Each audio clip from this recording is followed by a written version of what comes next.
What's up, everybody? I got another Echo Chamberlain video to react to. This one's called Progressive White Women Are Wrong About Everything. Not women, progressive women. Typically progressive white women. I'm curious to see what he has to say. It's a long video, but don't forget to follow Echo Chamberlain's channel. I'll leave a link to the original video in the description below. But smash that like button. The YouTube algorithm is, something going on with the like button, so hit the like button just to make sure everything is working properly. Follow me on my YouTube and Twitch channel. That's Talkative Carl. Subscribe. Follow me as I stream games, react to videos, and review content. This was a long video, so I'm going to go right into it. So here we go. Laurie Penny, a genderqueer, pansexual author of several books on feminism, posted, "May I take this opportunity to congratulate all the anti-wokers for winning their precious little culture war. Well done, guys. Hope the liberal tears were worth it." Guys, just how worth it was it? So worth it. Men are back.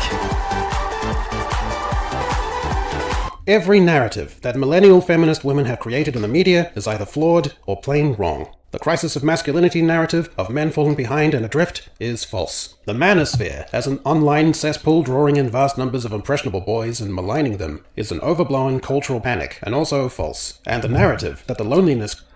And that stupid manosphere movie or whatever that thing that's on that, what was it, Netflix or something? Got it all wrong. And of course Netflix, a lot of it is very liberal, and pick out the most toxic or the more extreme versions of the manosphere as possible, not the rational ones. They go to the most extreme ones, like the Andrew Tate stuff, rather than going to most like rationalized people who can properly articulate and describe the manosphere properly in the most sensible way, so you can understand like the red pill movement and all the stuff that's at least address men's grievances and the unchecked mindset of certain women is very dangerous. There's very misandrous. It goes too far in the quote unquote grievances, where they just at a certain point don't even want equality. They want just takeover. They just want all the benefits of whatever they think men have without any of the consequences or any backlash. They just want to just do whatever they want now without being held to task.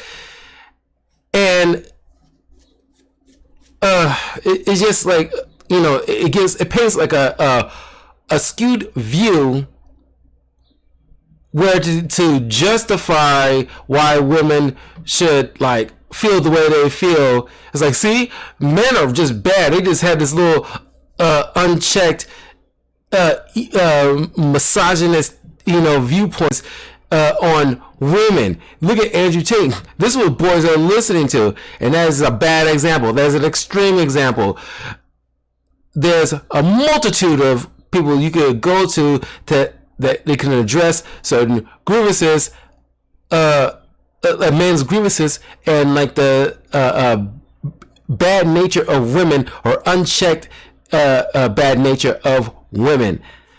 Some women, like Jebediah Bila, you can use her as a proper example if she can address there's bad traits of women that are left unchecked, that is being taken over, that is like corrupting young women to grow up with a very negative view on men. And that's why marriage is walking away, because we are interacting with mostly these type of women that have a bad perception of guys, that are trying to get guys to prove themselves because they're following the top 10, 20% of dudes who don't really care about them, but it's the ones that they like, and because they didn't choose them back, now they have a jaded viewpoint of men. And of course Hollywood doesn't help either, because they facilitate this propaganda that men are either monsters or they're incompetent. So now they're walking into the world where guys who are just trying to live their life, who are maintaining the infrastructure of the world, of society, are getting are not being appreciated, because it's just not they're not the Chads of the world. So you get certain women who won't date a bus driver, but will gladly date one who owns the bus company. Or you get certain women who will piss and moan about a Cheesecake Factory date, thinking that she's like hot shit, thinking she deserves a 5-star restaurant, when she doesn't look like she goes to these type of things on a daily basis.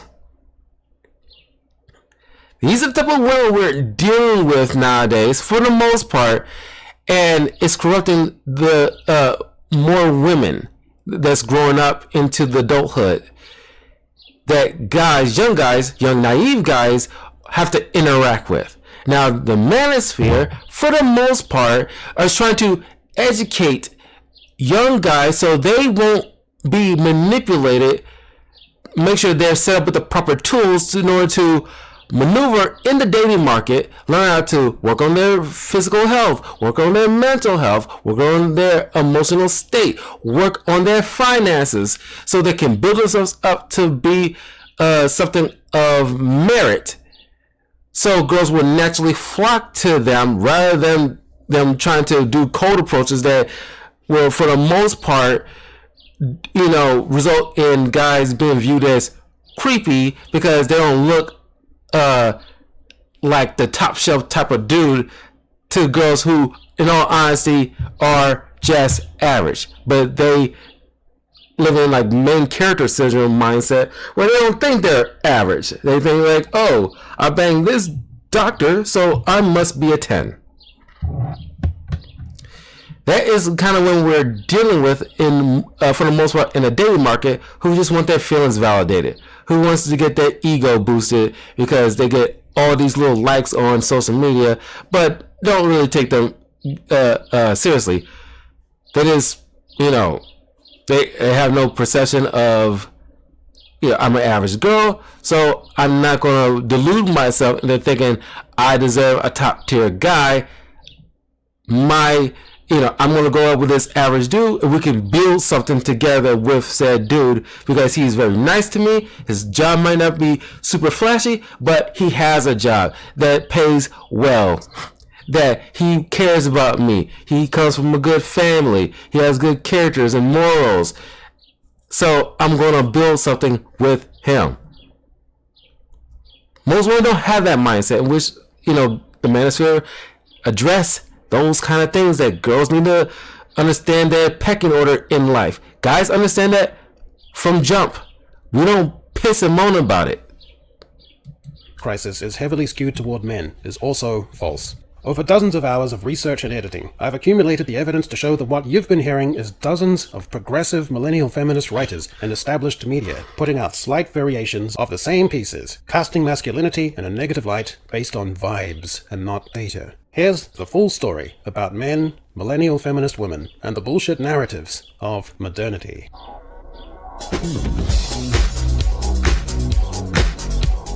Progressive white women imagined that when feminism enabled them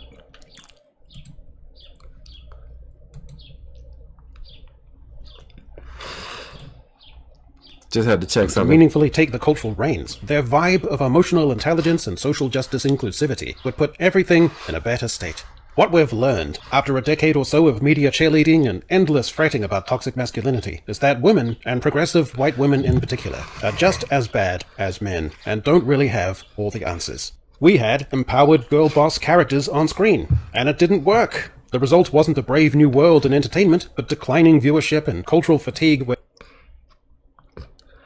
I reacted to another channel that I've been checking out, The Second Story. The lady there who reads a lot of books, but also knows her fair share of film. She addressed this. You can check out my reaction video of about how women are in movies are typically treated. They're being written by women with a false understanding of what a strong woman is. They think like, oh, we'll just apply whatever works for men and apply it to a woman, and it should be the same, and it can appeal to women. It doesn't. Far too often, certain these female writers take the worst parts of men, or what they've seen of certain types of men, and try to thinks that's masculinity. They don't know what strength is. They don't know what courage is. For the most part, they take like these very bland, very generic parts of masculinity, or like heroism, or at least whatever traits that they think men embody. They take the worst parts, and that's why you see all these girl bosses. It doesn't work. Doing a bad job explaining, but what it boils down to, they take the worst parts of what they think the male attributes. They think strength means being the loudest or something, something like that. They think that he's dressing. Yeah, look at how like they have these female characters dress, not very sexy. They almost pretty much abolish any sense of feminine qualities about them. Look at like even down to how they dress. It's obviously not appealing to females for the most part, because a lot of females want to look pretty, like to look at girls that dress, like women, not like dudes. They got these abrasive attitudes. There's, like they can't do no wrong. They're perfect. They make, guys look inept.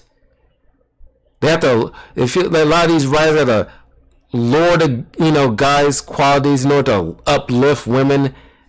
It's poor writing management. Notice how when guys write women, they write great, like James Cameron with like Sarah Connor. Notice how he wrote her in the first Terminator movie. Then in the second one, it's a natural progression. She didn't lose her femininity. George Lucas, how he wrote female characters. Princess Leia never lost her femininity. She always dressed like a regal woman. She didn't need to be in like a battle suit or a pantsuit to show how much of a badass she is. Like, she can do it just like the man could. She knows her own strengths and where her weaknesses are, and don't treat her femininity like it's a curse. Didn't work. The result wasn't a brave new world in entertainment, but declining viewership and cultural fatigue where everyone's afraid to admit they're bored. We tried body positivity, and it didn't work, and no one was genuinely into it, and it's lost. So glad this died out.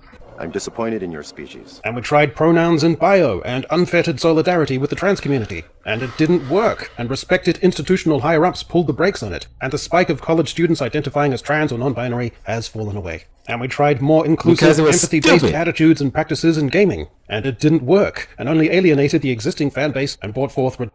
Which goes to show that, and I think I made a point about this on like a different Echo Chamberlain video, I'm pretty sure it was him, where you look at the video game market just for like an example to this like woke mindset where like, I was like, only 400,000 people played this Concord game or whatever. And it's like, this speaks to the misogyny or bigotry, a right-wing type of mindset or what exists in society. No, it speaks to the fact that you're trying to cater. It's like we told you to make your own stuff. Stop trying to take over an IP that already has proven itself to the masses as being a great thing, and try to apply your little woke mindset on top of it, hoping it will still sell. But no, you made your own thing to, I give credit, at least you made your own thing. You didn't try to take over another existing IP and apply your crap onto it. No, you made your own thing and it doesn't do well. So it goes to show, if you use any logic, that there's not many of you who have this mindset. And I ain't talking about the people who might say they adopt this mindset. I'm talking about people who truly, to the depths of their soul, believe in this crap. There's not that many of you compared to the overwhelming tens of thousands within the U.S. alone that doesn't subscribe to this nonsense. So therefore, it will lose money. Because there's not that many of you out there who believes in this stuff, and even less so who actually play games.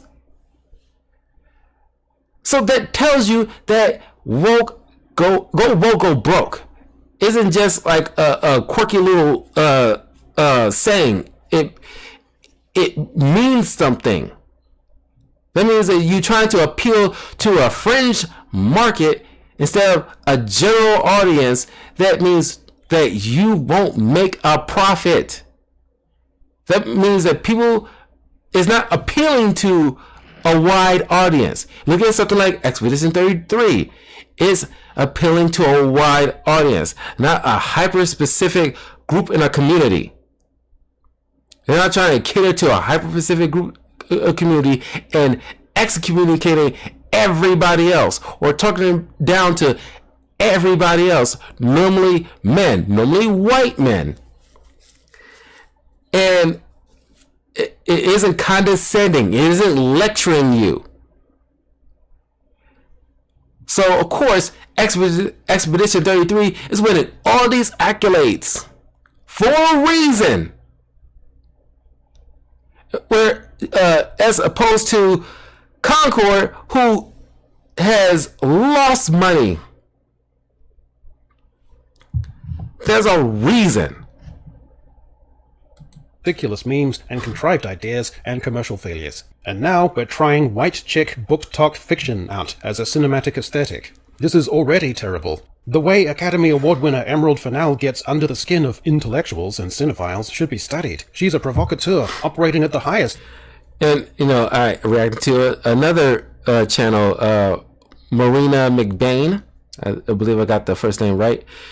Where she talks about Wuthering Heights and how, like, Hollywood needs to stop casting these, not only big name actresses, but actresses that got the same type of modern day face. Certain aesthetics, like the puckered up lips, or like they had some work done, clearly not proper in a Victorian setting type of vibe, And also casting actors who wouldn't fit, who age wouldn't fit appropriately for the character that they're trying to embody.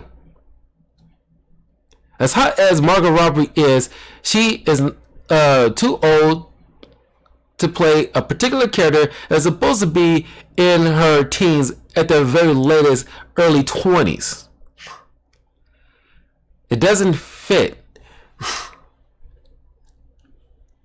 And you gotta embrace the imperfections of certain actresses and actors. They don't need to all, because she points out how many actresses all seem to look generally the same. There's no uniqueness to young actresses for the most part nowadays. At least the big name ones. They all got, to have the same, cheek fat sucked away, or they gotta look malnourished, or these balloon lips, or even down to the eyes where they all kind of look exactly alike. Instagram faces, I think is how she put it. It's very weird.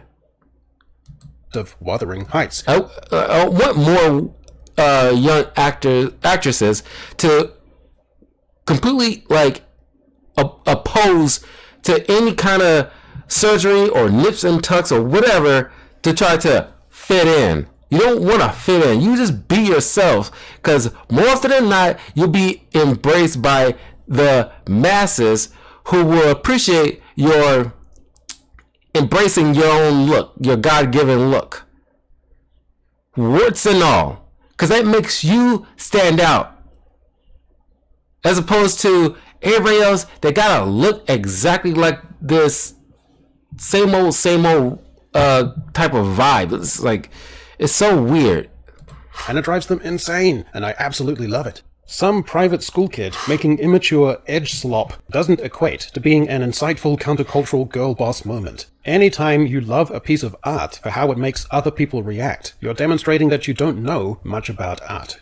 Well, I've been internalizing a really complicated situation in my head. Most of all, we tried expanding female empowerment while also maintaining some of the old norms that are advantageous to women in a kind of socio-cultural pick and mix, so that attitudes that are deeply toxic and undesirable in men are now being validated and repackaged in women. A narrative that set in was that when men don't date, it's because they're retreating from intimacy. When women don't date, it's because of emotional labor. Men couldn't legitimately be frustrated and burnt out by scrambled messaging, elevated expectations, contradictory or hypocritical gender and dating paradigms. As Chris Rock once said, only women, children, and dogs are loved unconditionally. A man is only loved under the condition that he provides something. Women can feel that it is a... I think that's the part of the...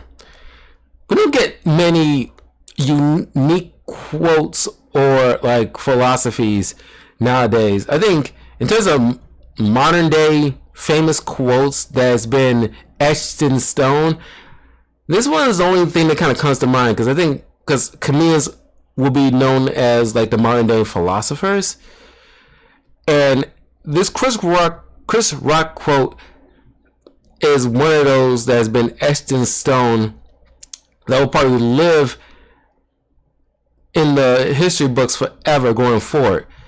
That is so true. They'll probably remain true throughout time, that only women, children, and dogs are loved unconditionally. A man is only loved under the condition that he provides something. That is very true. That is sadly true. Guys have to be able to produce something of merit, something he will probably be respected for and loved for into this world in order to matter. You're talking about young, child boys. Once he becomes get to the point of at least 18, he stops being a child and starts becoming legally a man. He doesn't get the benefits of being loved unconditionally anymore. He falls in the category of a man, and so now he is going to be only loved for only a condition, a particular condition. Hell, it probably even starts early that, boys are treated in a certain way and girls get praised and get excused. Look how, certain young boys and young girls are punished. Girls get lighter punishments compared to the boys for doing the exact same thing. girls get, preferential treatment as a boy compared to the boys. Look at something like, in an emergency situation, women and children go first. Guys had to bear the brunt of smoke inhalation until they get the chance to escape a dangerous situation.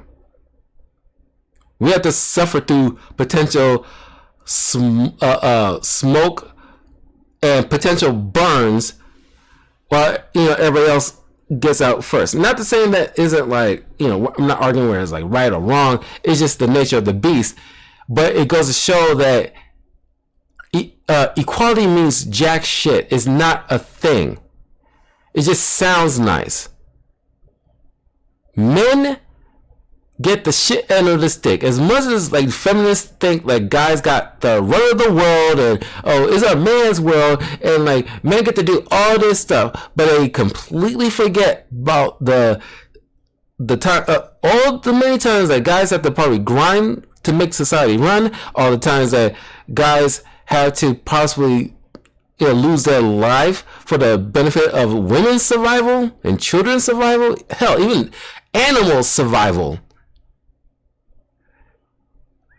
Guys have to bust their ass to make a name for themselves, have some kind of status, or do something important to have girls to even acknowledge them.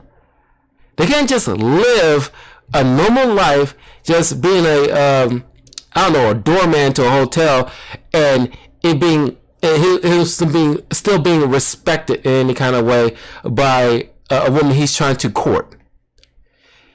He's dating a girl and he tells her like, "Hey, I'm a doorman," and she, when she asks like what he does for a living, and she kind of like immediately have 9 times out of 10, or let's say maybe 8 or 7 times out of 10, she will look down on him or completely write him off because it isn't pristine enough for her to brag to her girlfriends, because it's a status thing for women. She doesn't consider that is any kind of respectable job, an honest job. She not think of it like that. Maybe back in the 70s and 80s, it would have been considered a respectable job because women, by and large, around that time, would understand that it's about marriage, it's about duty. Is he a good person? Does he at least have a job so that way he can properly care for us? Because that would have been enough. He has an honest job. He isn't on the streets slinging dope or anything like that. He's not some kind of punk. He has a respectable job. He got good morals, and he comes from a respectable family. That would have been enough. He has, a good education. All that stuff would have been enough. And guys would generally agree that should be enough.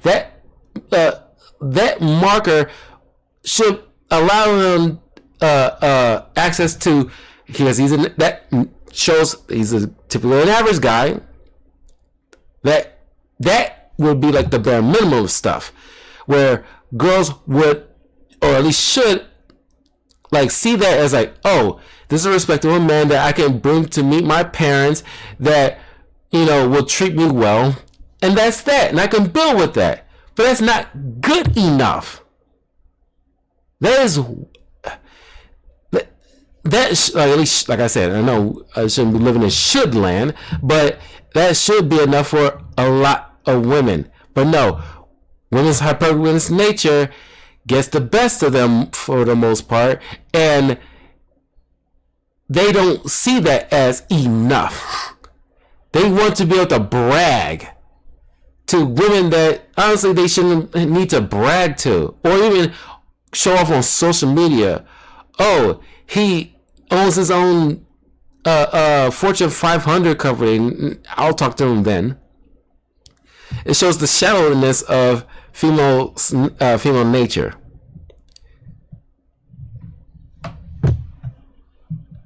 It's sad that guys can't just be loved. Like we are not worthy of love unless he's actually doing something that benefits women and children by extension. Under the condition that he provides something. Women can feel that it is affirming and lovely for a 6'2" handsome man with a Patek Philippe watch and crisp white shirt to approach them in public. But a less attractive man making a carbon copy approach can be contextualized as exercising a dated masculine presumption to be able to impinge upon a woman in public, where she has a right to not be pestered. So, of course, there is now a widespread reticence among young men to approach women or attempt to flirt, because there is a considerable likelihood they will be made to feel they are being creepy. Yeah, and still women dare to ask the question, where are the good men at? Where are the good men at? I got all dressed up, and I went out, and nobody's wanted to approach me. Well, hey, you probably only wanted to be approached by the hot dude with, like, the fancy job. But there's plenty of men out there. You, or at least your ilk, constantly punish guys who are trying to, in good faith, come approach you to try to hopefully get your number to ask you out for on a date. But no, because he doesn't fit your purview of what hot guys should look like, you deem him as creepy, or you embarrass him, or you try to label him as a creep, or get him, like, you know, call cops on him, or you talk crap about him on social media to make a little story like you're some kind of victim because some guy dared to talk to you, and because it was an awkward, you know, interaction because he's trying to get over maybe some kind of possible anxiety. You label him as a creep or whatever. But if he's hot enough in your eyes, then those same stuff you be labeling as cute, and it's like a quirky little rom-com interaction that you can tell your future grandkids about. You know nothing. Like, God, you're not as important as you think you are. You're not as special as you think you are. You're not a special little snowflake. You're an average woman for the most part.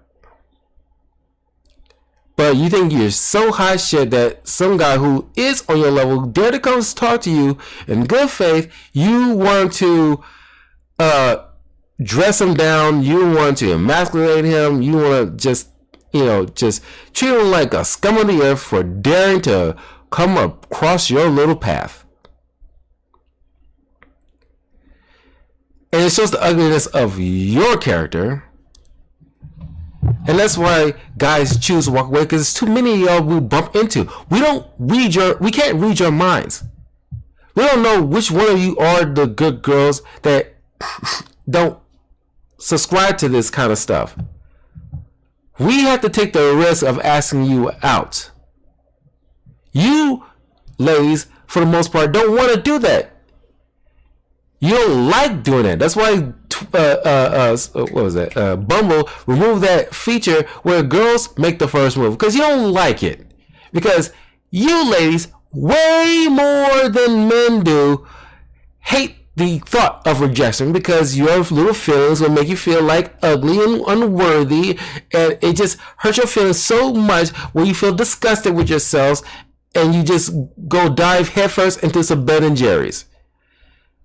It warps your perception of how you view yourself. So you rather lay in the cut and be the one to be the rejectee and not the rejected. You want guys to make all the risk, which is fine, but at the very least, on your end of things, you have to give a good faith chance to the guy who's coming at you on good faith. Don't just label him as a creep because he at first isn't aesthetically pleasing. You might be pleasantly surprised how charmed you might be about that guy, or what that guy might bring. You don't try to flaunt.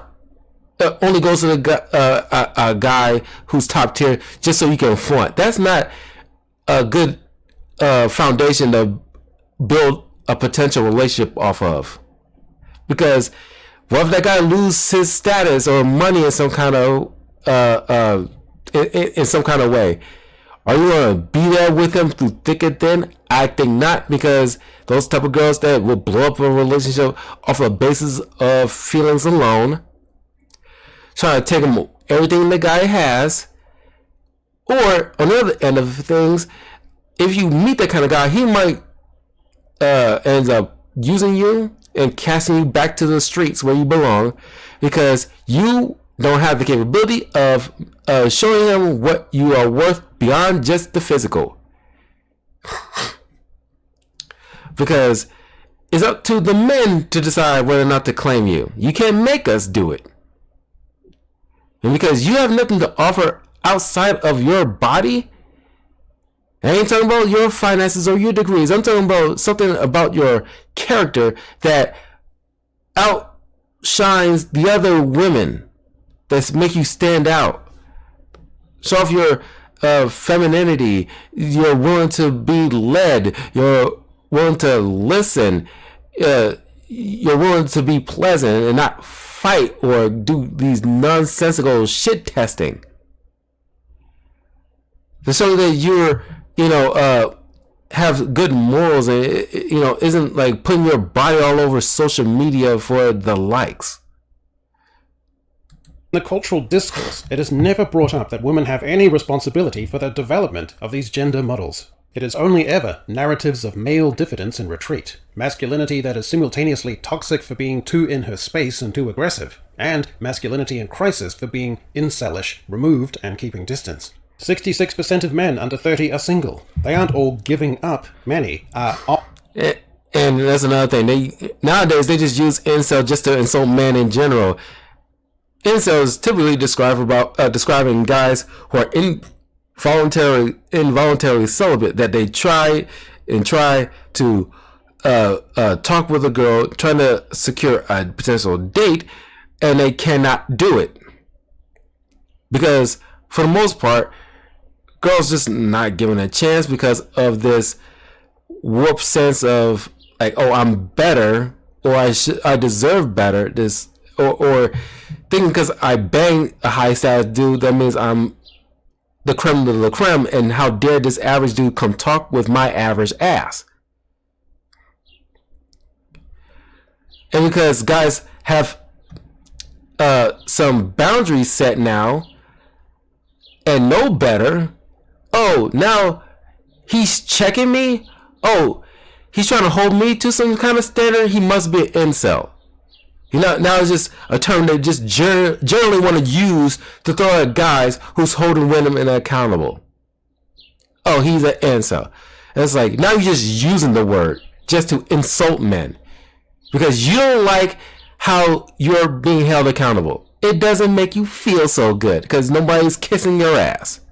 Opting out of a transaction that no longer makes sense and where the center no longer holds. Men want sex, intimacy, validation. Porn gives them a low-risk, low-cost simulation of it. Women want attention, resources, reassurance, desirability. Social media gives them a low-risk, scalable version of it. When you can get a diluted version of what you want more cheaply and more safely elsewhere, you stop entering the higher-risk exchange, so relationships decline. Prevailing social attitudes, set in place by and affirmed by women, have drastically reduced the amount of suitors online and in real life willing to engage with them at all. Cake and eat it to feminism and elevated standards come across as too much of a headache. And, it should be noted, the current discourse swirling around about men dating much younger women ignores the hypocrisy of a proliferation of mainstream media, celebrating older women with much younger guy romance. Again, it's a clumsy, glitchy sense that women should be able to have it all. And that's stupid as hell, too. They want to have all, like, they see certain things that guys get to do and they want to do it too because they're not satisfied with their lot in life. They want to have everything, at least for the most women who don't have any sense that God gave them. They want to be able to, like, be old as dirt and still dating the kind of guys that used to date when they were in their early 20s. They don't want to acknowledge any possibility of a wall in terms of a sexual dynamic. They don't want to acknowledge things that guys tend to like in women, which is typically young, pleasant women who will listen and be who's more than willing to be led by a guy. Now, I'm talking about just any guy. I'm talking about guys with good moral standings who got self-respect about himself. Those type of guys have a idea what kind of woman in general they're looking for. It isn't a 45 plus year old woman who may have took good care of their body, but at the end of the day, for the most part, guys are looking for younger women because yes, they are more susceptible to being led because women in general want a leader. I don't know why that is like a hot take. They want good men. They want men to be able to lead, to show some competency. But it's just kind of weird that it's said out loud, it's deemed misogynist, but your actions make it true. You don't want a guy who is like an idiot that will lead you astray. You want a guy with some level of sense that you can trust that isn't going to lead you astray. But it's like a power stroke. You want to have your cake and eat it too. That's what it boils down to. Let's be honest. You want to be co-leaders. But no, there's no co-leader. You have a competent dude who is showing true masculinity, who has some competency, who has like some self-respect, who has a good job that is respected by men and can walk in any room, and he has some guys will look at him like, hey, this is a pecking order. This guy has some leadership qualities. He has, he worked his butt off to get to this point and show some merit. I respect that. And a guy like that isn't gonna sit there and have to go back and forth with a woman who wants to challenge every little thing. Guys don't want a challenge. It's not a thing. And if it is a thing, there's very little of it. And if you do come across it, you're not going to respect that guy. You're going to end up cheating on that kind of guy. You're going to, at the end of the day, divorce that type of guy and take him for everything he's got. And because he has no freaking backbone, he's going to, like, give it all, or at least for the most part, give you most of his crap because he's such a good dude. But it's the guys who will tell you no, who put you in a place that you turn on by. Because that guy has self-respect. He shows proper masculinity. It's no toxic or positive or whatever. It's just masculinity. It all depends on what kind of guy is using it. Even if there are contradictions, well, men had it all for so long, so why shouldn't women sassily get their share of everything? It don't matter. That MILF Niners thing is so fucking gross. Even the inherent nature of gender itself has been discombobulated by progressive white women.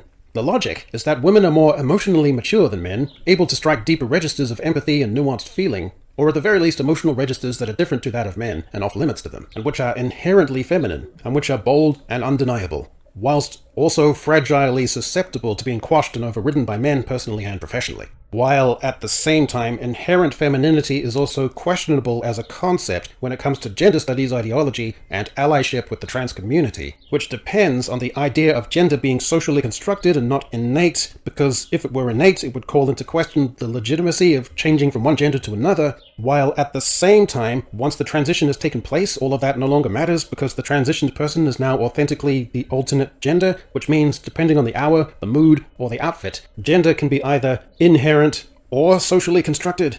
For 50 years, Scandinavian countries tried social constructivism, that gender differences in behavior, career choices, and personality traits are largely or entirely the result of socialization, not biology. And if you eliminate the social and institutional pressures shaping people into men and women, you should, in theory, see more gender convergence. What actually happened was the opposite. The more egalitarian the society, the more pronounced the gender differences became. But despite the jury... To quote Bill Maher, stop saying shit. You just can't say shit. As he points out, there's all this constant. This was the problem with a lot of super woke liberals that claim to be Democrat, that they want to come up with every little new thing in it, like this new gender or new sexual identity or this new wave of feminism. Every little thing is always something new that if the society don't bend over and take, then they're labeled a bigot. You can't just, and that's the problem that was us as society. It's not just right-wing conservatives, it's rational people in the middle too, or even some Democrats that are sensible, that all look at this as like, this is dumb, and it doesn't make us a bigot for pointing it out. You can't just say shit. We can't just like agree to look at the LGBT flag and how it just keeps adding new colors and adding new letters to a point where it's nonsensical now. It used to be a simple rainbow. It used to just be LGBT and that's it.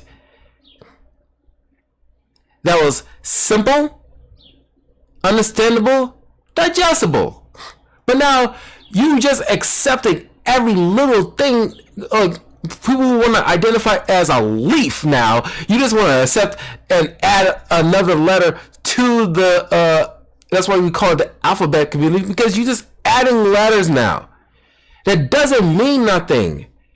Even like normal gay people and bisexual people look at that and say, this is fucking weird.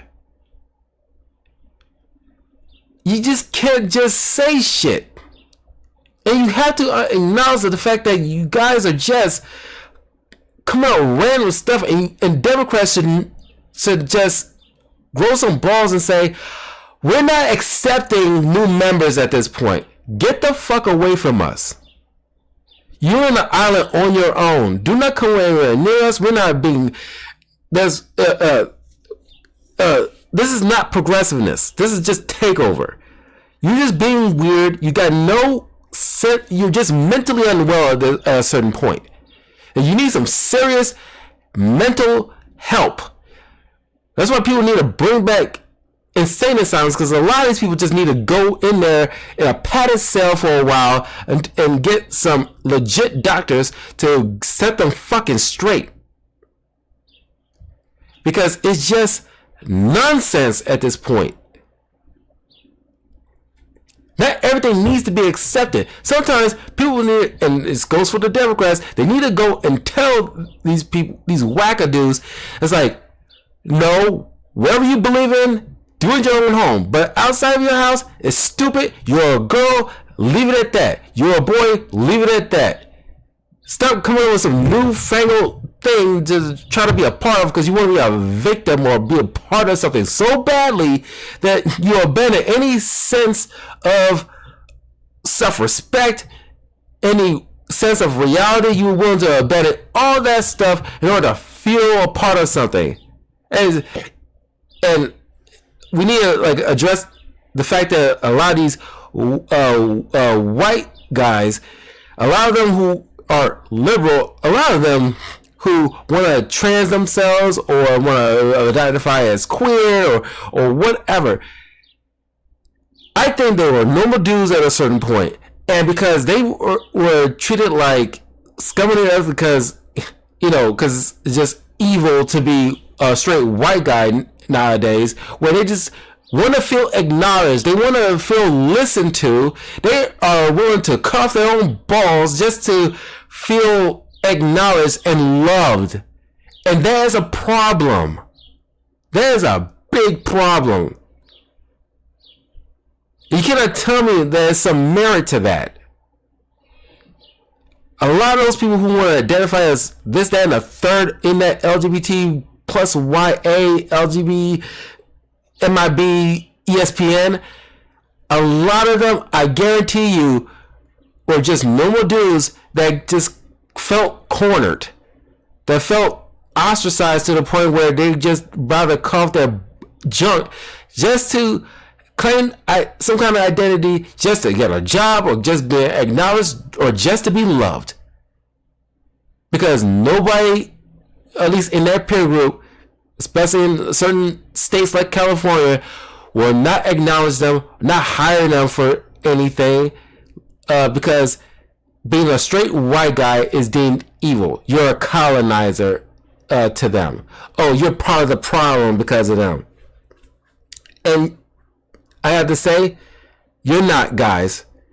To all those straight white guys out in the world, you're not the problem. You're normal. You're fine the way you are. You go to work. You live your life. You try to get an education. You try to earn a decent living.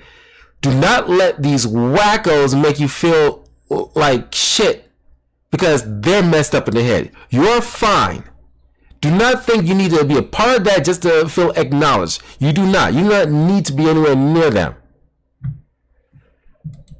Government advisory boards and developers of school programs to address misogyny and violence among young men. And UK cabinet ministers who watched that show Adolescence still have the belief that young men aren't struggling to regulate their inherent masculinity, but that their masculinity is just outdated performative roles they feel pressured to inhabit, and that such roles and behavior ought to be deconstructed to bring forth the more authentic, sensitive, emotionally attuned young man within. You know, the ideal types you see as characters in films and streaming shows who are drearily benign and pussyish creations of writers' rooms populated disproportionately by progressive white women. In the minds of Los Angeles-based screenwriters in their 20s and 30s, what they're offering is a kind of emotional upgrade for men. The classic traits that used to delineate a cool guy from a tedious one, dry wit, self-containment, a sense of danger or magnetism, are replaced by bland conviviality. So, instead of school programs where guest speakers visit boys at a formative age, and the boys, having strong role model receptivity, make relational connections to the speaker who has practical, real-world experience and achievements, as an athlete, or entrepreneur, or musical artist, or veteran, who could get through to them quickly, and even have them avidly interested, and challenge their conceptions of Andrew Tate and others. It will instead be middle-aged women with names like Trish, and Joan, and Debbie, coming into the classroom with their PowerPoint presentations, and their big bums, and faffing for ages with the cable connecting their laptop to the projector, and having to ask an obliging boy in the front row to sort it out for them, and making some sort of mild impression on the kind of generic, unthreatening boys, and annoying the hell out of the more independent boys with braggadocio and a sharp ear for bullshit who such modules are supposed to be aimed at. The idea that girls...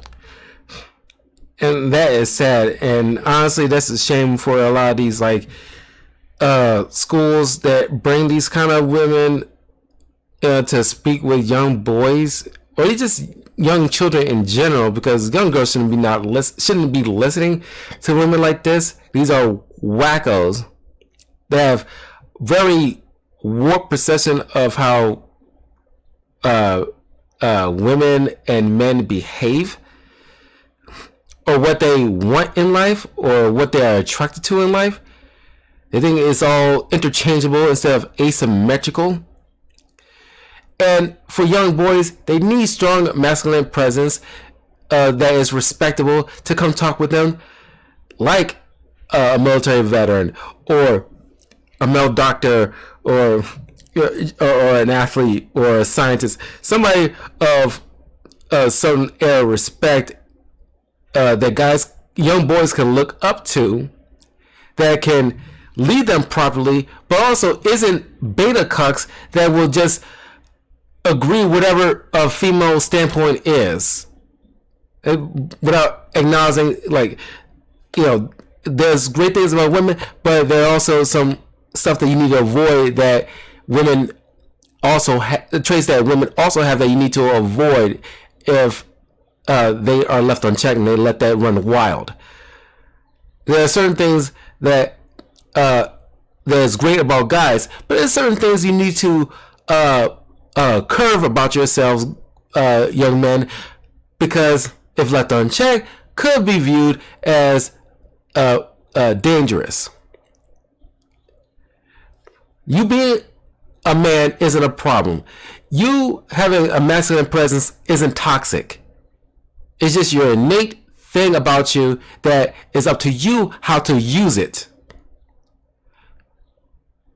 You holding a boundary doesn't make you toxic, doesn't make you controlling. It means you have self-respect. Women are attracted to men who have self-respect, that doesn't put up with nonsense, that doesn't allow people to bulldoze them in life. Women are attracted to men who have a good job, a legal job, things that are respectable, who have ambition, who have goals that you work your butt off to achieve. That's what, in general, women are attracted to. They're not attracted to bums. That's what kind of men that needs to come talk with young boys, because girls don't know how to. Here's the thing: girls don't know how to raise boys to men. They don't. They will never will. As a matter of fact, in order to get, the type of women that needs to talk to young girls, need to be the kind of women like Jebediah Bila, for example, or somebody like, at the very least, like Felicia Rashad or Sherry Shepard, women who have some like understanding between what men and women are, the differences, what women need, how the women should be presenting themselves, how to dress, how to behave that is respectable, that that men are attracted to. They isn't like trying to flaunt their accolades like it's supposed to be a badge of honor, which something guys are not attracted to. But honestly, girls need to learn how to be able to properly cater to men, respect men, how to talk with men, how to speak with softness, to not blow up a relationship or a marriage on the whims of their emotions, know how to regulate their own emotions and not leave it to a guy to do it for them. That's the kind of thing that is like, kind of women that needs to talk with women, and not these feminist, wackos that will constantly set these young girls up for failure and perpetuate this cycle that is a detriment to women in the long run. This could be at fault in any way. Let's check something here. Oh, wow. You're already, like I said, this is a long one, man. That's what she said. Is disregarded. In Children, Violence and Vulnerability 2024, the UK Youth Endowment Fund reports 57% of boys who said they'd been in a relationship in the last 12 months reported experiencing at least one violent or controlling behavior from a partner versus 41% of girls. Physical and controlling behaviors including partner went through phone or social media, 37% of boys to 23% of girls. Afraid to break up, 31% of boys versus 20% of girls. Sexual coercion, 25% of boys versus 15% of girls. And hit, kicked or shoved, 27% of boys versus 12% of girls. In teenage culture, jealous monitoring by girls is often framed as concern, anxiety, or emotional investment.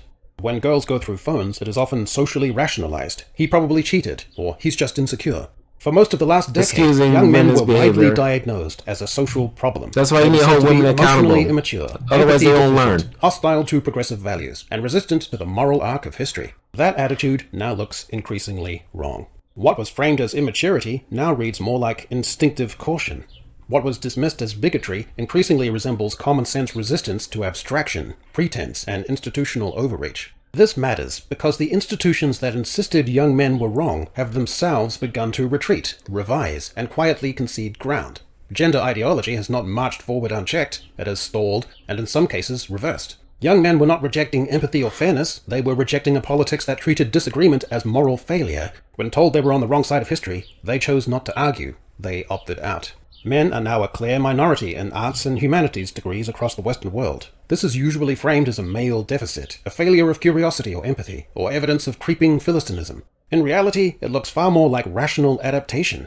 The contemporary humanities offer weak economic returns, little institutional prestige, and a strong expectation of ideological conformity. For most of the 20th century, literature sat at the center of the cultural conversation. It attracted young men because it promised risk, prestige, rebellion, and intellectual authority. That energy has drained away. Publishing, literary agencies, and cultural gatekeeping are now dominated by a narrow demographic and ideological profile. 78% of literary agents are women, most notably progressive white women. And there's no longer a literary cultural... The second story, the channel I react to, I keep blanking on her name, but I know her channel. She points this out because she reads a lot of books, and she showed the chart too, that even like the literary agencies and the literary world has been super feminized too, just like with psychology and therapy has been super feminized to the point where guys can't enter this space without being like feminists themselves, or catering to females in some kind of way. They can't challenge them at all. Otherwise, it won't get greenlit. They'll be looked at with suspicion, or some kind of, he must be a misogynist because he's there challenging women's sensibilities, or women's quote unquote authority, or he's downplaying their suffering, or he's making light of their suffering they probably haven't really experienced, but like absorbed through osmosis through women who probably did go through some level of suffering. God, it's like, and you wonder why there's guys out there who's talking about like repealing the 19th, because it's just like at a certain point women had bitten off more than they can chew, and it's reaching to a point where guys are getting so sick of it. I wouldn't be surprised, I'm not saying I'm advocating for it, but I wouldn't be surprised that they do take it away, because too many women have taken advantage of this opportunity. They're not nice with it. They don't treat it with some air of responsibility. I understand this is like, a privilege that is not meant to be exploited. But exploited they did. Because, more sensible women needed to hold these bad faith women accountable. It's like, no. Shut up, bitch. This is you. This is not, you don't speak for the rest of us. Then we wouldn't be having these type of discussions. Zeitgeist. The key term, one that progressive white women could never psychologically accept because it sounds like such a quintessentially male flaw, is they have been guilty of hubris.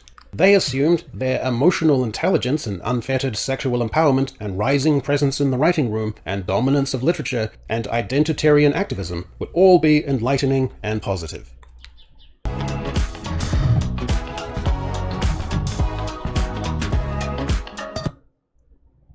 Progressive white women have brought about a succession of cultural disasters, cringe content, and neurotic ideological nonsense, leaving the rest of us to pick our way through the debris with all the resolve we can muster. Progressive white women were able to make they, them, gender fluid, and non-binary enter the mainstream discourse. Their advocacy for trans people created a surreal, hyper-policed culture of compelled speech that lifted trans people to a special plane of empowerment. Excuse me, ma'am. No porn at the bar. Oh, it's okay. I'm transgender. Oh, I had no idea. Do whatever you want all the time. And progressive white women's preoccupation with micro-diagnosing their insecurities and grievances has gotten to the point that the New York Times said, women are so fed up with dating men that the phenomenon even has a name: heterofatalism. I'm disappointed in your species. When it comes to age-gap relationships, progressive white women are guilty of the most astounding hypocrisy and double standards and socio-cultural acrobatics. How much longer will men be able to date younger women? Welcome to new MILF cinema. On-screen moms climbing atop a youthful stud and running off into the sunset. Hollywood's pathetic posse of older men dating women half their age. The idea of you centers on Selene, a single mom who begins an unexpected romance with 24-year-old Hayes Campbell, the lead singer of the hottest boy band on the planet. Within 10 minutes, the story's charm and beguiling characters are in full bloom. The problem with men who date much younger women. In Lonely Planet, both Dern and decades younger him. They're giving Tobey Maguire a lot of grief because he's currently dating a 20-something-year-old girl. They gave Leo DiCaprio a lot of grief. But if you frame it in a way it's like, oh, these younger women's going after this hot older dude, then they fully accept it. They applaud that. But if you frame it as like guy is doing X, it's wrong. But girl is doing X, it's right. Even though it's almost the exact same thing. But you take these, they like to put this propaganda out there like, oh, these hot, or at least women who are still aesthetically pleasing, but are 40 plus, or dating these hot 20-something-year-old dudes. Oh, that's the norm. They're trying to make it the norm, and it's not the norm. Not saying like guys don't still bang still attractive older women, but they ain't gonna take them freaking seriously. That is a weekend or a month at best type of relationship. And it's a relationship that's based on, honestly, just purely the fact that they're having a fun time. That guy is not going to take this woman seriously, because eventually this dude going still want children, which this 40-something plus year old woman is not going to be able to do or can do. But there's always going to be some hot 20-something-year-old thing that he's going to be attracted to, because biology is written in our DNA that he's going to want to fold like laundry and get pregnant. Who can possibly have 3 children if God willing. That is not going to challenge him. It's going to cater to his needs and emotions. He's not going to care about what level of experience this woman has. It's not really something guys care about. They never will care about. Bring their requisite qualities to the pairing, which feels spiky, surprising and tender, up to and including a very female-gazy sex scene on the dresser. In the feminist pursuit of a gender-equal society, we must recognize how age disparity can play a significant role in reinforcing gender inequality. In Last Summer, middle-aged lawyer Anne engages in a clandestine affair with her 17-year-old stepson Theo. The director imbues an arc we've seen before: surprise attraction, illicit physical contact, accidental exposure, with sensitivity and a dash of mystique. Is it okay to be this annoyed about older men who date much younger women? MILF Manor returns to TLC. The MILFs dive headfirst into a series of exhilarating activities, from heart-pounding. And of course, ladies who see this argument will say like, well, men can do it, but as soon as women can do it, that is a problem. It's like, because we're not the same. It's not the same. It will never be the same. Just because you can't do it doesn't mean you should. Guys, if he is messing around with a 40-something-year-old plus woman, it's for probably more than likely just a fun time, not a long time. And honestly, this woman's not going to last very long. And she probably break easily. Let's be real. But trust and believe, as soon as a young 20-something woman crosses this guy's path, she's going to feel threatened, because deep inside she knows full well that she doesn't got it like that, and guys will naturally be attracted to young, tight 20-something things that can bear lots of children that she has not been able to do for a very long time. That is a fact. That is the constant fear. Women, whether they want to admit it or not, are in competition with each other. They're all vying for the same type of dude, but that dude understands where his bread is buttered.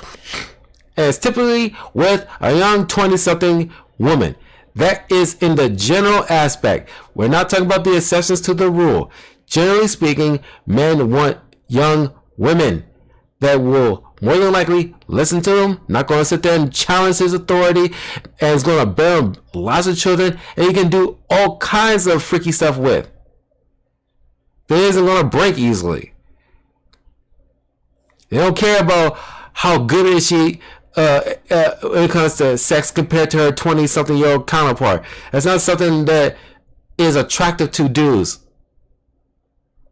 We don't care how good you are at sucking because you had experience in it. That's not a turn on for guys. Oh, thank God you had that experience with Brad over in Italy, that he taught you how to sucky the right way. Now I'm reaping the benefits of it. Oh, thank God you had that experience. That's not something guys are just gung-ho about. We want to be able to be able to teach a girl how to please and everything like that, and show her some kind of stuff like that. That's something girls are generally attracted to guys about, because that's the part of their maturity that is under that umbrella. Because they can teach that girl something. Girls, generally speaking, are not really attracted to the fact that, or at least like the fact that they have to teach a guy something. That's why they don't typically go with virgin dudes, as opposed to guys who have no problem hooking up. And matter of fact, are very much pleased to hook up, or even be in a relationship with a girl who doesn't have any experience. Or at least, maybe 1 or 2 experiences underneath her belt. It's asymmetrical. It's not something you can mesh. It's not like that. Relay races to steamy mud wrestling matches, the singles pull out all the stops to secure precious one-on-one time and deepen their romantic connections. 35-year-old no longer thinks men should be allowed to date younger women. Why millennial women love Gen Z men. The 27-year-old age gap is vital to the message of Bridget Jones, Mad About the Boy, because it demystifies the stigma around women having a sell-by date. It is also a representation of her desirability. When Bridget Jones hooks up with a man decades her junior, every midlife woman in the cinema audience feels a moment of hope. Spider Old Man. Tobey Maguire faces backlash after being spotted with 20-year-old influencer. Good Luck to You, Leo Grande is a deeply sensual film. There's nothing sexier than watching a woman... Let's be real. No shade to Emma Thompson, but this is clearly, like I said, propaganda. There's realistically, no guy is like fiending, and especially no younger guy, I should say, is fiending to like, oh, I'll bang. I can't wait to bang Emma Thompson. She's just gal like that. There's no young dudes like, you know, compared to Emma Thompson to Sydney Sweeney. In general, who, if you ask a guy, like, who are you more eager to bang? Just bangable alone, who are you more eager to bang? Discovering the possibilities of her body and watching a young man respect and empower that journey is truly erotic. Progressive white women are the culprits of a new American sound, vocal fry, a low-frequency, gravelly, or crackling voice register produced by loose, vibrating vocal cords, sometimes called creaky voice. They look identical, I think, for the last 10 seasons, but she gave me my original mic that I started with. Almost as annoying as the false, emotionally empty influencer gasp, where bony creatures under strata layers of cosmetics feign excitement at a product they've been paid to shill. Oh my god, oh my god, oh my god. Progressive white women are the vast majority of tech girls who post incessant clips of their days at corporate headquarters, which are essentially adult daycare, with the girl delivering a spiel in a desensitized monotone about the array of meal options the company provides, and the infantilizing sports and music rooms available for tech girls to let off steam, despite having accumulated no steam from the non-pressures of their never discussed or documented actual professional responsibilities. Progressive white women are outnumbering their male counterparts on campus, but instead of imbuing the space with their touted emotional intelligence, empathy, and collaborative relational skills, progressive white women turned campuses into Hieronymus Bosch visions of ideological hell. And, in recent college free speech rankings, men, across ideologies, were more likely to tolerate speakers they dislike, while women, especially progressive white women, were significantly more likely to condition tolerance on ideological alignment. The reason this has lasted so long is that it looks like ethics, community standards, and emotional safety. A more appropriate term might be bollocks. Between 2023 and 2025, The Hill conducted 1,000... Another fundamental difference between men and women. Guys don't mind being challenged by other guys, or not even just with guys, but just we're opposing ideologies and actually engage with the debate. We are the ones going to be sending people to teachers to HR because they dare challenge our sensibilities. We won't potentially lose their tenure or whatever, as opposed to most liberal white women who, because their fifi was hurt because a word that was used that isn't PC, a guy's tenure is at jeopardy because she can't handle it, because she couldn't regulate her own fucking emotions like an adult. 500 confidential interviews with undergraduates. They asked, have you ever pretended to hold more progressive views than you truly endorse to succeed socially or academically? An astounding 88% said yes. These students were not cynical, but adaptive. So, you have a situation where progressive white women are sighing and bemoaning what they see as the directionless drifting and falling away of men, when in reality, in a more nuanced and sophisticated reading, you actually have a whole bunch of young guys who, being men, have a sharp ear for pretense and phoniness, who are shrewdly sizing up the humanities and asking, why would I want to be part of that and have my identity periodically deconstructed and pay a huge amount for the privilege? It don't matter. None of this matters. Progressive white women, who are highly represented in the schooling system, are also much to blame for a truly terrible modern issue. Papers where, if the marker believes the student is a girl, it is statistically liable to receive a slightly higher grade than the paper of a student believed to be a young man. The majority of gay male characters on TV are written by and for straight white women, which means they look like this, instead of the reality of this. Progressive white women have a strange fascination with men having sex with each other. One of the biggest commercial smash hits of this year was two ice hockey dudes who like to engage in anal sex, written in semi-literal. I don't understand why this is popular anyway. It's weird. Ilya Rozanov had gotten him off in a hotel room. Italics again. Ilya Rozanov wanted to sneak out of his team's hotel the next time they were in Montreal. Open parentheses. Next week. If it was like two female hockey players, I think that would do way more better numbers than this. Because they're probably steadily more pleasing and probably have a better story. Let's be real. Parentheses. And meet Shane at his italicized apartment so he could italicize. And the likelihood of it being like a real possibility in real life is up exponentially. Wanted to italicized fuck him. Shane was both terrified and undeniably aroused by the idea. Undeniably italicized extremely aroused by the idea. The selective structuralist. Everything is systemic, except personal hypocrisy. Every cultural artifact must be interrogated. The ally performance loop, publicly centering others but subtly centering themselves. The girl boss to burnout arc. Career maximalism. Anti-family rhetoric at 27. Egg freezing think piece at 34. Substack on soft living at 36. Cliterature. That's actually a term. As pseudo-sophisticated, pseudo-liberating, pseudo-edgy, pseudo-zeitgeist, orgasm-centric, interior monologue, chick fiction. Romantasy, with preposterous metal bikini-clad, morally immaculate heroines getting up to erotic shenanigans with Chad elves, or ridiculously hung centaurs, and a brooding male who must be emotionally housebroken, either a tyrant who melts under feminine empathy, or a literal shadow creature.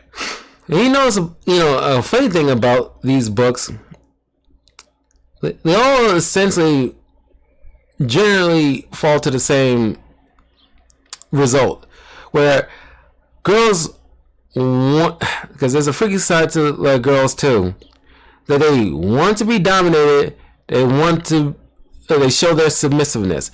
All the things that they want in real life will probably be shamed by other liberal, progressive white women that they can't share their little views and be honest, whereas like, hey, I actually like being submissive. I like to be dominated. I like to be led. All the things that turn me on, I can't vocalize that because I might be called a pick-me or whatever. So I put it in my books so that way at least like I won't be shamed there. And all of it is just like, they're pent up feelings and emotions and sexual kinks and all this other stuff has been poured into the books because they can't express it in real life because not men, but liberal white women will shame them for it. And women cannot handle shame. And they definitely don't want to be called a pygmy. Wiser women will ignore that. Women who actually have a man will ignore that. They don't care. Because they being picked. This is the end result that most women want anyway. To be picked by a guy that they love and respect. Who exists to affirm her resilience. The progressive white women who instituted sensitivity readers and trigger warnings have also brought a literary trauma arms race. Every protagonist must have institutional betrayal, gaslighting, and or generational harm. The male failure narrativist. Men are in crisis because toxicity, gaming, porn, red pill. Women are in crisis because men. Ordinary male behavior can be pathologized. Awkwardness equals threat. Romantic pursuit equals entitlement. Stoicism equals repression. Disinterest equals misogyny. For progressive white women, body positivity is, or was, a natural maturing of the culture toward more realistic proportions and an embrace of imperfections and an overdue clapback at social media and celebrity distortions of natural femininity and impossible body and beauty standards that were eroding the self-esteem of women everywhere. While at the same time, hypersexualized, ultra-slim depictions of erotic female agency and aspirational fantasy ideals are promoted as raw, unflinching, stunning, and slaying, and who now celebrate Ozempic transformations of plump celebs from yesteryear flaunting their chemically shrunken frames on red carpets, so that nothing means anything, everything is contradictory, any narrative is up for grabs, and Cynthia Erivo and Ariana Grande both look distressingly emaciated, but to comment on that would be potentially destabilizing to emotionally sensitive and vulnerable women, so the better option is to not allude to it? Now, I understand what you're likely thinking. You're asking yourself, I'm just one person. It seems too hard. What could I possibly do to make a difference in all this? You're saying, I see progressive white women all around me, but it's easy to feel like I should just keep my head down and just put up with it. It's hard to know what's the right thing to do. The first and key thing for you to understand is that you're not alone. Many others are abiding and enduring progressive white women, and, like you, they would like to make a difference, but they don't know how or who to reach out to. Well, there are positive steps and genuine pathways in contending with progressive white women. An array of fundraisers can be set up and petitions can be submitted. Various government agencies and oversight committees can be established, and a number of hearings can be held to professionally scrutinize progressive white women. And then referenda can be set in motion, allowing common, concerned citizens to weigh in and have their say about the issue of progressive white women. There are legislative pathways, and judicial ones too, as well as international bodies such as the UN and The Hague. But that doesn't mean you can't take humble but meaningful action in your own life. If you're on the train and you see a progressive white woman reading Judith Butler or espousing theories about privilege, don't stay silent. Don't look away. Step in and do the right thing. Fighting casual misandry won't be easy. It involves challenging attitudes and systemic entitlement built up over a generation, and staging interventions early in school to prevent girls from developing traits of toxic femininity that will lead them to becoming femcells. There are plenty of good women, and it is up to them to step up as well, to be role models for girls, to intervene before they see Greta Thunberg videos, or read social constructivism, or play that first Billie Eilish album, and ward those girls away from the societal scourge of becoming progressive white women. In the US, women ages 25 to 34 are now 10 points more likely than men to hold a bachelor's degree. Undergraduate campuses are notably female skewed. But this ignores a wider reality. The public has become more skeptical of college. Pew found in 2024 that only 25% of Americans say a 4-year degree is extremely or very important for getting a well-paying job, while 49% say it is less important than 20 years ago. Schools are The American feminized. Academy of Arts and Sciences says the number of humanities bachelor's degrees has decreased. They talk about, oh, look at how many girls are graduating or enrolling into schools compared to boys. Well, that's because guys eventually realize how much of a scam school is. It's just racking up debt unnecessarily. Degrees don't guarantee jobs that you're going there for in the first place, unless it's for being a doctor or a lawyer.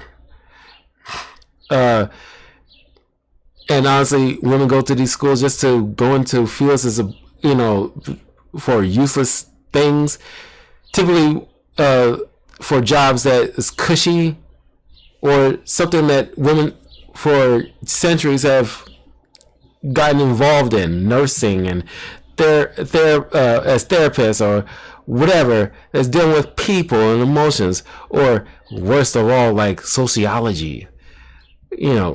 Guys want to go into fields that cater to things and something that they can build with, which they don't really need a degree for the most part, and definitely not spending thousands of dollars on nonsense that they can't implement immediately after they graduate. It's just a piece of paper that's collecting dust at this point.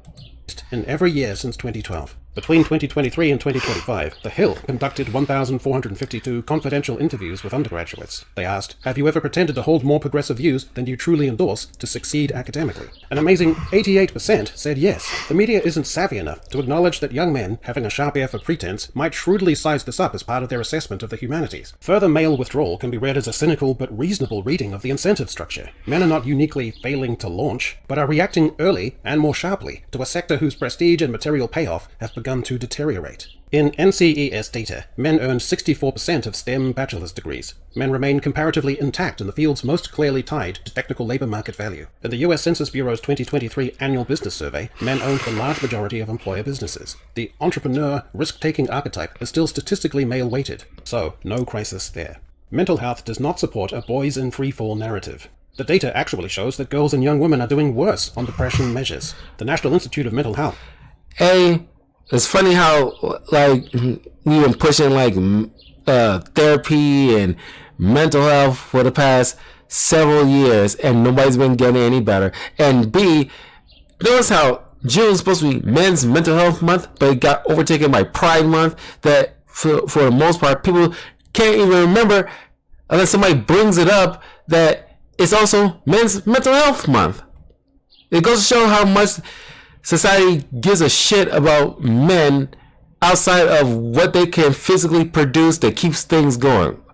We're considered cogs in the machine with feelings that we can just blatantly ignore.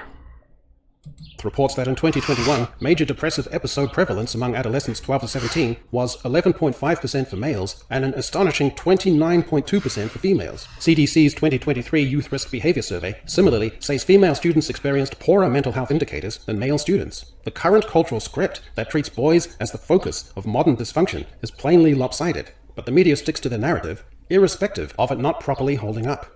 Adulthood milestones are being delayed across the board, not just by men. In 1975, 45% of Americans aged 25 to 34 had hit 4 classic milestones: living independently, working, married, with children. By 2024, that had fallen to less than a quarter. The most common pattern now is simply the economic milestones without marriage or children. About 28% of young adults in 2024 fit that pattern. The current script says men are uniquely stalled. The better reading is that adulthood itself has been reordered. The same census working paper notes that in 2006, about 74% of women aged 30 to 34 had ever given birth, versus 62% by 2022. Again, a society-wide delay pattern. Female family formation is under-remarked as a crisis. Census data released in 2025 show childlessness rising in every female age group. CDC provisional data for 2024 shows the general fertility rate fell 1% from 2023 to 2024, and birth rates declined for women under 34. Male non-marriage or romantic withdrawal is constantly pathologized as an emergency, while the large-scale postponement or abandonment of marriage and childbearing by women is usually framed as a narrative about life balance. The raw demographic shift on the female side is enormous, but it gets lost in the male crisis noise. Young men are more likely to be single. Pew's survey found 51% of men 18 to 29 were single versus 32% of women. But that does not mean women are flourishing romantically. Half of all singles are not looking to date. That makes the phenomenon less like male deficiency and more like a cooling off in romantic ambition across the board. Looking doesn't automatically... Women are banging a lot, but they're not in healthy relationships a lot because they flock to the top 10, 20% of dudes who are not going to take them very seriously and will not hesitate to partake in readily available women.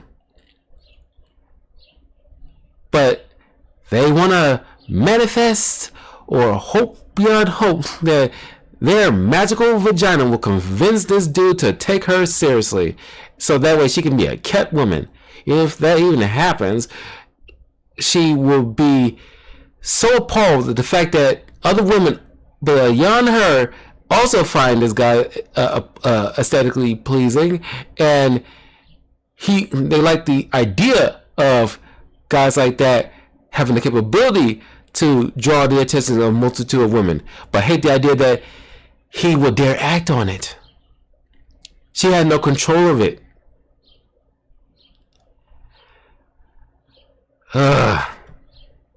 Automatically mean lack. Several things can inflate male looking. Research on mating strategies from Buss and others shows men generally report greater openness to shorter relationships and higher partner turnover. So a man may say he is looking while casually dating or exploring the market. What we seem to be seeing today is another shift in the timing and structure of romantic life, shaped by technology, education, and economic conditions. Again, across the board. The loneliness story is often overstated in male terms. Pew reported in 2025 that men do not report feeling lonely more often than women, nor do they report having fewer close friends. The difference is subtler. Men are less likely to use their networks for emotional support. That is not nothing, but it doesn't amount to the so-called epidemic of male loneliness. The media don't properly understand online male sociality. Pew's gaming research. Man, and this is like a feminist propaganda too. Like this male loneliness epidemic. Men are not lonely. Contrary to popular belief, men have no problem chilling. It's kind of like the comedian, I forgot what his name is, but he points out the fact that guys have a nothing box. Just to kind of equate it to this. Men have a nothing box that we pull out every so often and just bask in it. Where we can just have a happy time just not doing crap. Or just playing video games, or just mindlessly watching whatever program or sports event that comes across our TV. And we're happy and just relaxed, at ease. And if he has a girl, she look over and is stunned by the fact, or confused by the fact that how can he be so happy that, you know, I'm not there. It's like, it's just like, if a guy's got a smile on his face that a woman didn't put there, she finds it confusing. She finds it strange. So she goes over and tries to disrupt it in some kind of capacity.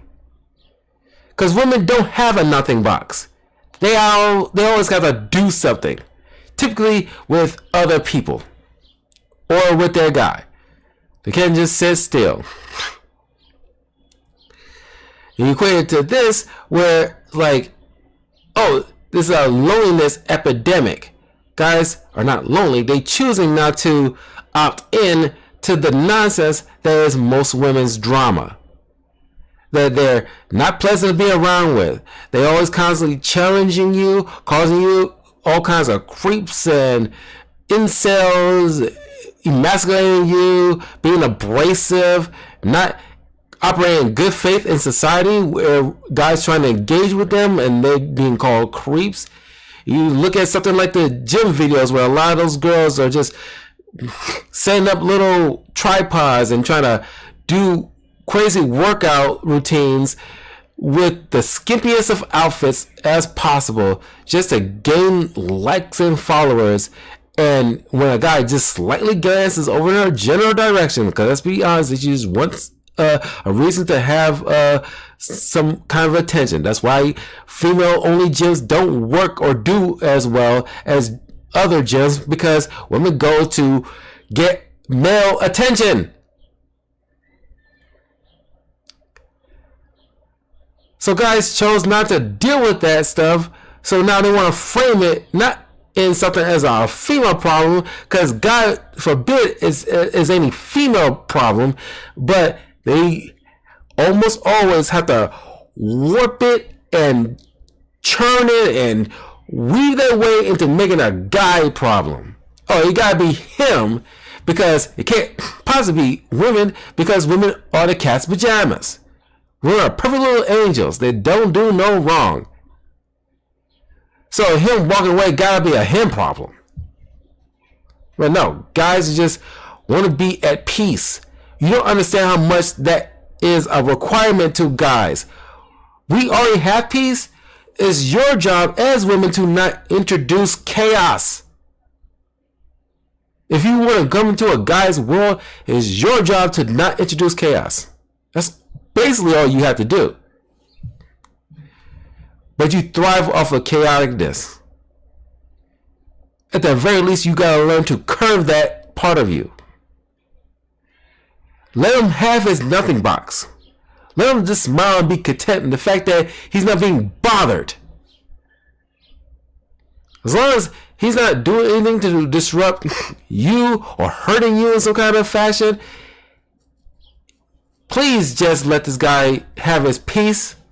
Research shows male teen gaming spaces are often connective. Among teen video game players, 56% of boys say they have made a friend online because of a video game, and 84% of boys who play networked games say gaming makes them feel more connected to existing friends. Online culture means young guys can enjoy a kind of high-value social choosing, using online spaces to build affinity-based ties that can be meaningful and global. They increase the likelihood of building the ideal personal tribe. At the same time, the data does not show that in-person friendship has become obsolete. Social media and the iPad generation problem are not male-specific either. CDC's 2023 YRBS found 77% of high school students were frequent social media users. Usage was actually higher among girls, 81.8%, than boys, 72.9%, and frequent use was associated with sadness and hopelessness. Pew's 2025 teen social media study likewise found girls were more likely than boys to say social media had hurt their mental health, sleep, and confidence. So yes, phones, attention fragmentation, social atrophy, and algorithmic adolescence are plainly part of the story, but again, they are not a uniquely male issue. On some metrics, girls appear more affected. The misogyny preoccupation. It's not that misogyny doesn't exist, but the evidence for a broad, escalating male collapse into misogyny is much weaker and patchier than the culture war narrative suggests. On the UK evidence, there is concern about sexist attitudes and online influence among some boys and young men, but it does not follow that misogyny as a whole is marching upward and the alarmist storytelling outruns the data. The ONS combined survey measure of domestic abuse, sexual assault, and stalking actually moved from 11.3% down to 10.6%. Some surveys show teachers perceiving more sexist language and attitude problems. YouGov found 54% of teachers think the issue has become worse in recent years, and among secondary teachers, 67% say misogyny is a problem in their school. But that is perception data, not a long-run national behavioral series proving... You notice how it's way more blatant misandry than it is misogyny? Where, like, you can probably find several... I'm talking about blatant, obvious misandry, just out of randomness, coming from the words of women, than the misogyny from men. And certain women will point out, like, oh, what about this and what this guy say? I'm pretty sure that, I'm talking about in full context here, that guys might be just, challenging a position, or like steel manning an argument, or just listen to the full context. Just challenging a woman point of view doesn't equate to misogyny, because guys in general, like, put it this way, girls have been making videos about talking about how young boys should go to prison first and work their way into proving they're not a danger. There's multitude of videos about that. There is and that is blatant misandrous takes that labeling all men, that oh my God, they're like this, so they got to prove themselves. Not some men, not a few men, clearly in full context describing all men. You flip that, then you can say, yeah, that is a misogynist take, that, oh, all women need to prove themselves and go to prison and prove themselves. That will be blatant misogynist takes. Not just holding, just because he's holding a woman's feet to the fire doesn't make it misogyny. That is the distinct difference. Guys generally like women. Because honestly, even the most bastard of dudes like a couple of women in their lives. Typically, it would be like a mother or a sister. But I've seen like podcasts, like the Whatever podcast, where clearly whacked out women, and I understand this is like, even like to be fair, it's like our friends group will just say like, oh yeah, like somebody asked them like, would you consider your father or your grandfather or your brother like that? It's like, potentially, yeah. And it goes so like, that is misandry, because if you're including even your own male family members, that means you have a distaste of all men. That is the difference. Because no matter how like chatty, Chad dude bro of a Andrew Tate's type of dude that you can find. He will never, that type of guy would never say like, oh, that includes my mom too, or that includes my sister too, because there's still love there. There's still respect there. Honestly, I'm not saying there aren't misogynist dudes out there in the world. There clearly are, but there's not to the same degree as like a pool of women who just have this disdain, this power struggle, this hatred of men in general. They can even argue like within even their own families because they have this, like, because a couple of dudes probably weren't treating them right, that now they have this jaded perspective.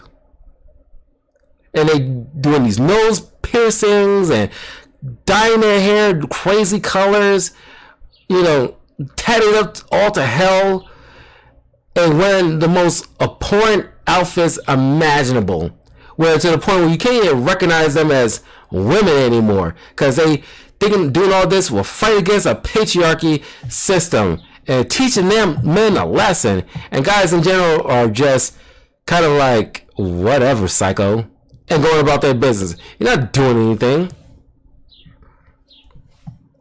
That boys as a class it's only hurting yourself, more really. misogynistic than prior generations. And those of women definitely need some serious mental health and need to be in a padded cell. Casual sexual intimidation, open wolf whistling were vastly more normalized in earlier decades. The current discourse often confuses higher sensitivity and more intensive naming with a proven rise in the thing itself. The so-called manosphere is the biggest cultural boogeyman of our time. There's no evidence that the average adolescent who brushes against this content carries its worldview forward in a durable way. YouGov found 81% of teachers think boys pick up misogynistic attitudes from influences, but that still leaves open how deep and durable that influence is. Adolescents absorb all sorts of lurid nonsense. Pro-Anna Tumblr, emo nihilism, pickup culture, fandom sexual politics, trad wife aesthetics, communist LARPing, wellness extremism, and much of it is shared with age. The present evidence is much better at showing exposure than proving ideological capture. And there's another important element. Secondary teaching is a female-dominated profession. In England, Department for Education workforce data show around 2/3 of secondary teachers are female, and over 85% of primary teachers are female. This matters for interpretation of survey evidence, such as the YouGov teacher poll about misogyny, because the responses largely reflect a profession whose demographic makeup is not gender-balanced. There is also social science evidence. And that is a problem. If your education system or psychological therapy system, however you want to frame it, is or like the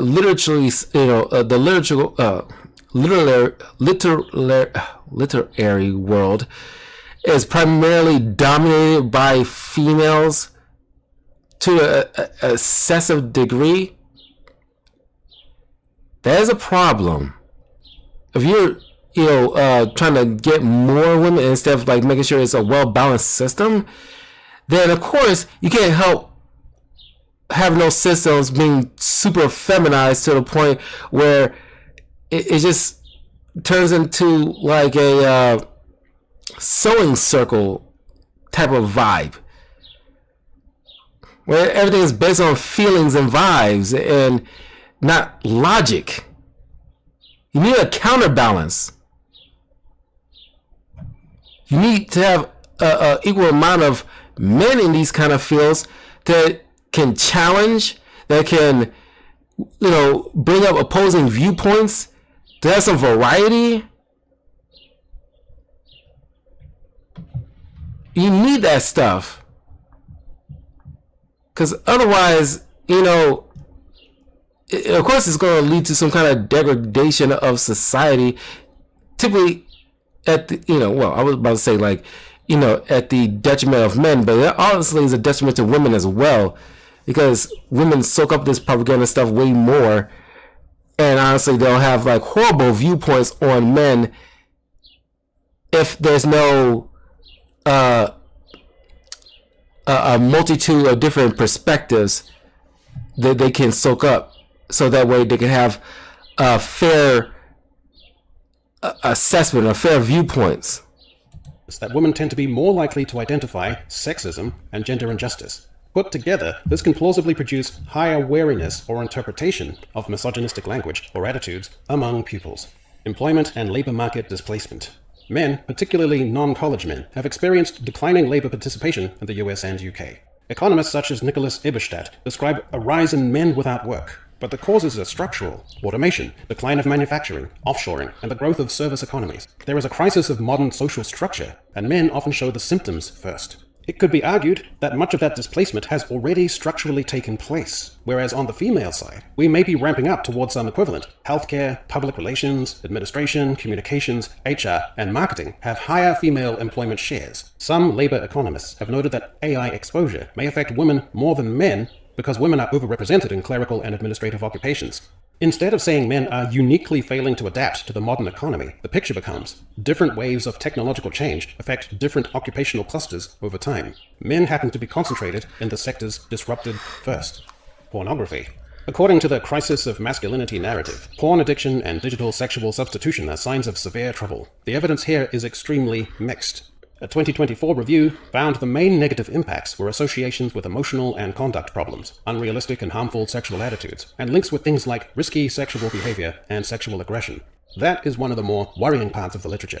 But the authors stressed something crucial. Most studies are cross-sectional, meaning they cannot prove porn caused those attitudes. It may be that adolescents already inclined towards sensation-seeking behaviors consume more porn. This is known as selection bias. There is little evidence that porn exposure suppresses relationship formation. Longitudinal studies generally find porn users are not less likely to enter relationships overall. The current narrative is that men are choosing porn over women. A major US study found that pornography use was common among sexually active men, not just single or abstinent men. In other words, many men who watch porn also have sex regularly. This alone weakens the porn replaces intimacy claim. Large surveys show that the drop in dating isn't simply women waiting for men to step up. Many women are just less interested in pursuing relationships. The data shows parallel behavioral change across both sexes. The data does not support a singular porn-addled male failure to step up. The so-called incel is not a stable statistical category. The best available studies generally recruit self-identified incels from online spaces, but that is very different from showing that a large share of ordinary teenage boys and young men belong to a measurable, real-world class called incels. The review literature and the UK government-backed Swansea Austin research both stress that most incels are not violent. Media and academia have blurred involuntary celibacy with a much broader decline in dating emphasis. Not looking for relationships or dates at all is different from being involuntarily excluded. The fake crisis. Every era seems convinced it has discovered the final collapse of manhood. Today it is the incel, the manosphere radical, the porn-scrolling dropout. Teenage boys have always been unruly, contradictory, sometimes brilliant, sometimes obnoxious. What's new isn't the behavior, it's the way institutions and the media have decided to interpret it. Instead of seeing adolescence as a turbulent phase of development, we've started narrating it as evidence of some kind of crisis. Commentators also refuse to admit the negatives when young men depart and their cultural aptitude and amplitude goes with them. A teaching union has warned that a masculinity crisis is brewing in UK schools. Almost a quarter of female teachers reported being subject to misogynistic abuse in the last year. The union's general secretary said male students need to be helped before it is too late. Every generation produces a folk devil responsible for corrupting male youth. Comic books, and then it was violent video games, and then it was gangster rap, and then it was online pornography. There is no long-run behavioral data set showing that boys are becoming more misogynistic than prior generations. Most of what gets cited as evidence relies on platform engagement metrics, views of Andrew Tate's videos, YouTube watch time. These measure exposure, not adoption of beliefs. The manosphere is not good for boys. It is also true that the alarmism around boys and open criticism of them has gotten completely out of hand. There are programs in schools designed to intervene and correct boys' behavior, while at the same time, there's a greater issue of open bias against boys in graded education. I'm going to show that the constant messaging of toxicity and the hang-ups of progressive white women are more negative for the outlook of boys than the so-called manosphere. These progressive white women don't understand that the atmosphere of cynicism among boys is partly their creation, and if we want things to get better, they could do with a healthy dose of correction themselves. I'm disappointed in your species. Adolescents fixate on and then just as quickly discard all sorts of fads. Girls will go through a tedious vegetarian or vegan phase for about 6 months, stridently lecturing everyone else about the poor animals. Or they will glom on to trans activism, boycotting the Hogwarts Legacy video game, and criticizing normies online who don't care about ideology. Girls are given the benefit of the doubt because their fads and enthusiasms are framed as gauche but well-meaning and that run out of steam. But with boys, it isn't framed as transitory. All this Andrew Tate manosphere stuff carries the threat of imprinting. A teacher in the Union survey said, "In a secondary English class last year, a group of boys opted, despite discouragement, to write a persuasive essay on why Andrew Tate is the GOAT. All of the parents were contacted and were appalled." A school that treats a dopey Andrew Tate is the GOAT essay as a near-trauma event is forfeiting one of the few things a school is actually for: disciplined rebuttal, moral argument, and adult authority. Any decent teacher would immediately devote half a period to deconstructing the bumptiousness of the boy's essay, breaking it down piece by piece, and demonstrating Tate's ridiculous excesses, his rambling podcast rants, and crappy and cringe-attempted rap career. The first thing to get straight is what the headline numbers do and do not show.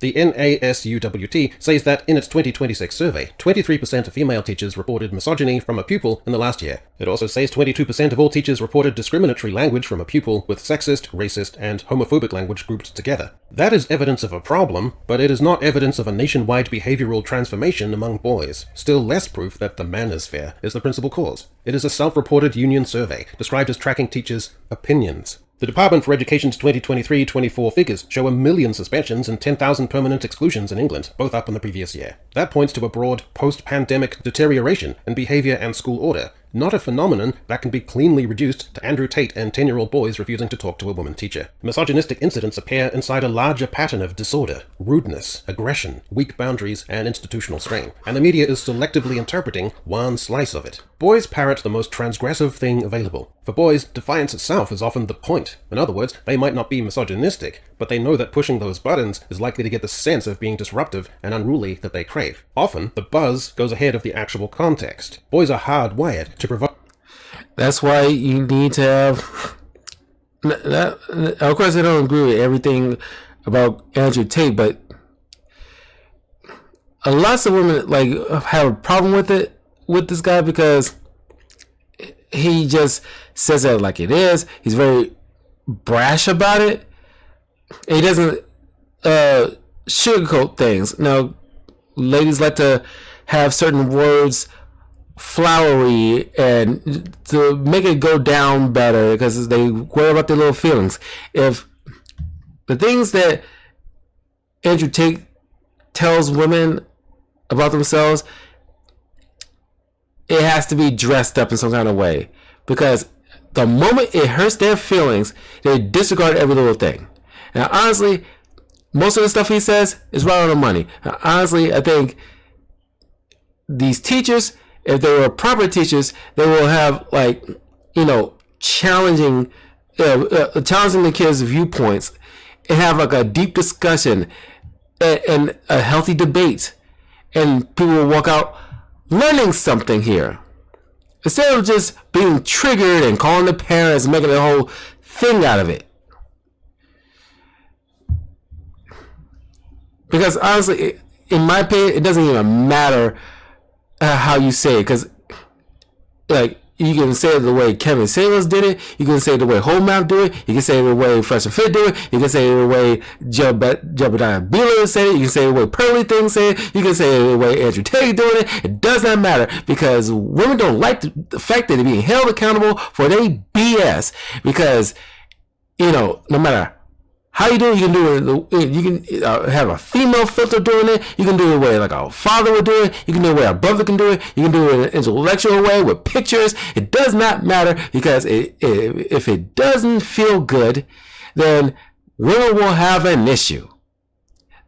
It's only a good subset of women who learn something from these various ways and coming out better for it. But it's still a good chunk of women who will not even give it a care to listen to any of it, because if it stings their feelings in any kind of way, they will write it off, and they'll make a whole Netflix documentary about it and how much it hurts their little feelings. Can get a rise out of grown-up authority figures, and Andrew Tate tropes are an easy means for the wider impulse of being a bratty menace for the lols. Article writers for The Guardian and the BBC don't understand such cause and effect and dumb half-sincere impulsivity, or how such behaviour becomes a peer amusement and then quickly gets discarded once naturally mature, or they lose their virginity, or broaden their media exposure. If criticism and misogyny are treated as near equivalents, then in the classroom context that matters. A boy being rude, dismissive, or testing boundaries toward a female teacher may well be acting badly, but the question of why, general defiance, peer performance, dislike of authority, immaturity, gets short-circuited if the default explanation becomes gendered hostility. Incidents are more likely to be recorded, remembered, and reported as misogyny, which in turn reinforces the sense that misogyny is surging. The NASUWT style surveys are particularly susceptible to this because they rely on self-report and interpretation. In the wider culture, criticism is increasingly being collapsed into identity, so that disagreement with a woman's behavior or tone is treated as evidence of misogyny as such, rather than assessed on its merits. Grievance or criticism of a woman, to use horrible modern parlance, must be coming from a place. The critic's opinions are likely coming from a place of bitterness. Your words are obviously coming from a place of toxic insecurity. To these people, criticism of a female must well up from psychoanalyze every little thing instead of just taking it, the world is a totally evil place. like it is. It doesn't matter what your dreams and hopes and ambitions are. You've got plans for the future. You can forget those plans because you're going to wind up dead. So I'm going to hit you with a proposition that is going to seem, at first blush, equally overblown, provocative, even reactionary. But I'm going to back it up. One of the biggest things holding back boys and making them tuned out and resentful isn't the manosphere or their being dismissive of women teachers. It's that women teachers are biased towards boys. Teachers have been proven to be biased in the marking of schoolwork. An OECD international report on gender and education found that girls receive higher marks compared with boys of the same ability. Differences in school results can sometimes have little to do with ability, the study said. In a more recent study in the British Journal of Sociology of Education, teachers were also shown to give higher grades to girls than to boys with the same academic. There are some people who argue, and I kind of find some merit behind it personally, that it's probably better to have male teachers than female teachers, because men tend to be logic based, will actually, get things done. They're more authoritative, so children will be more inclined to listen. They're not going to coddle people's feelings, and it'll be fair, merit based, rather than what a lot of female teachers have been doing a lot of days. At least nowadays, it's a mess. You need to take away a lot of feminized crap out of our industries, especially when it comes to academia, because not to say like females can't be teachers, but they gotta have the right mindset. Not some chip on their shoulder, not be some feminist psycho. They understand like the differences between men and women. Understand male authority, respect it, understand merit-based systems, and with that mindset, go for it. Be a teacher, but we shouldn't have like a plethora of them. It should be like at least well balanced. Academic ability and the bias is evident. Luckily, I have well balanced amount of male and female teachers. Luckily, and the female teachers that I did have, they weren't like these psycho-feminists out there. Different types of schools, suggesting teachers are hardwired to give girls higher marks. I'm going to run through those reports again to be clear that we're dealing with empirical evidence and a pattern of evidence. The OECD, teachers award girls higher marks than boys for equal ability versus blind tests. The Economic Journal, boys' non-blind scores 5% lower than girls with the same performance. Contreras, teacher grades versus anonymous exams shows systemic bias against boys. If there were shown to be systemic bias the other way, in favor of boys, there would be a national outcry. Teachers would be compelled to undertake bias awareness training, most media outlets would run impassioned editorials, and the matter would be raised at parliamentary question time. But it's boys. So despite the evidence being empirical and almost shocking, and despite the culture crying out for solutions to improve the lot of boys academically, it receives no attention. Nothing. Silence. When asked in a separate survey what masculinity meant to boys, one respondent said that the only term he heard in relation to it was the word toxic. Well done, progressive white women. What's being labeled a misogyny problem in schools is often, not always, but often, just ordinary conflict, disrespect, or critique being blown up into an overwrought crisis that gets middle-class mums tying knots on their handkerchiefs and allows media outlets to generate lazy, poorly researched, and scolding thought pieces. Now, me personally, I can't get enough of woman editorialists wandering on and espousing their views about the deficiencies of men and the dangers of young boys and the original sin of their gender, especially if it's delivered in a kind of sanctimonious, sighing tone that also tries to capture the immensity and sense of tragedy of it. A millennial feminist narrative that is at once constantly having to abide through inequality, at the same time as solemnly remarking on how women are pulling away from men, at the same time as rising above the folly and threats of the oppressive patriarchy, at the same time as abiding through the primal scream angst of a masculine order that is collapsing, and men who can neither cope nor have the emotional intelligence to articulate their distress, and whose languishing behind is causing a new array of social discomfort and perils for women who now have to contend with the volatile fracturing of insecure male psyches as their societal structures implode, while at the same time their masculinity was only socially constructed all along, and they were suffering from artificial and destructive traditional masculinity that was inhibiting their more naturally emotional ideal state, and which has left men with emotional wounds that modern women are habitually having to grapple with the consequences of, and which, through educational videos, documentaries, miniseries, and PSAs and school interventions, setting school modules, and young men learning to account for and moderate their darker impulses, which are both innate and toxically performative, such enlightened, progressive women will fulfill the burden imposed upon them of looking out conscientiously for society. Right, well, if you guys need me, after completing that sentence, I'll be in the bathroom, projectile vomiting over the toilet bowl and the walls. Groaning bitterly in the reverberant WC is the graphic and draining consequence of being unremitting and laying out the true state of things for you. Alright, we'll end it here. Golly, that was like a long one. 2 hours, golly. But I'm curious to know what you guys think about all that stuff, that those separate points that he was addressing. And I'll see you all for the next one.